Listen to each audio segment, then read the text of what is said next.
Everything you need to know about TBC Classic Phase 2. The Orgrilla and Shatari Skyguard daily quests are in. These might be a good source for some catch-up gear, and of course the Shatari Skyguard offer the nether ray mount. The Druid Swift Flight form quest is in. This is of course brilliant for people who use druids as their farming character, especially for herbalists, as you can herb without leaving flight form. Another thing to note is that the epic flight form quest rewards the idol of the raven goddess, which increases healing granted by the tree of life form aura by 44, adds 20 crit strike rating to the leader of the pack aura, and adds 20 spell crit strike rating to the Moonkin form aura, meaning that this is something that every single druid is going to want to pick up. There are a ton of new crafted gear patterns that drop from SSC and TK, so check out which ones you're going to need to buy, then farm or buy the mats cheap now on the auction house before the prices spike.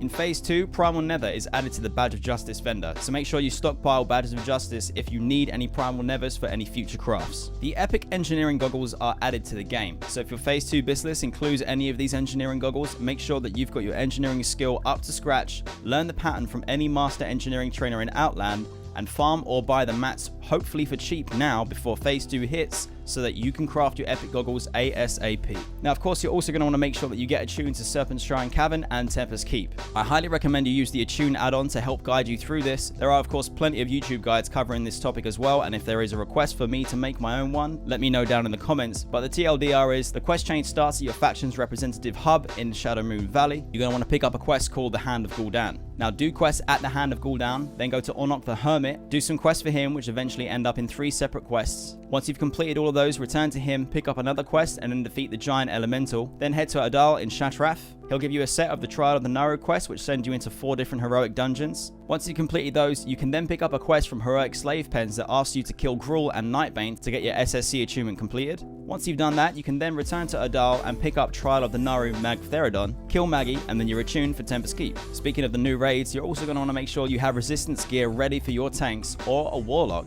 for Hydros and Leotheras the Blind. I have 2 videos on this topic already and a spreadsheet resource to help you guide yourself through which bits of gear you might want to pick up. And now that Phase 2 is up for testing on the PTR, I will be revamping the spreadsheet and updating it with any new finds that we have. Tier 4 content is going to be receiving a massive nerf, so Karazhan, Gruul's Lair, and Maggie are going to be a lot easier to complete and farm up for gear on alts. Trash in SSC and TK will start dropping the Mark of the Illidari, which you can use to buy flasks from your Aldor or Scryer Apothecary vendor. These cost 1 mark each, but only if you're exalted with Cenarian Expedition, your Aldor or Scryer faction, and the Shatar. Another thing to note is that these are only usable in the larger 25-man raids, so SSC, TK, Hyjal, Black Temple, and Sunwell Plateau. There are mana and health potions that drop from the TK dungeons that work exclusively in those dungeons and also in the I raid. So either begin farming these up for yourself if you're a class that is heavily reliant on, say, mana potions, or of course check the auction house for cheap ones now before the price spikes. You might want to get yourself prepped for the bosses in the new raids by checking out various YouTube videos, and of course if you guys would like to see my own style and take on these guide videos, then please let me know down in the comments. But if you don't want to watch videos, you can head over to the PTR for free as long as you're subbed, and you can join in helping test the raids before Phase 2 fully releases.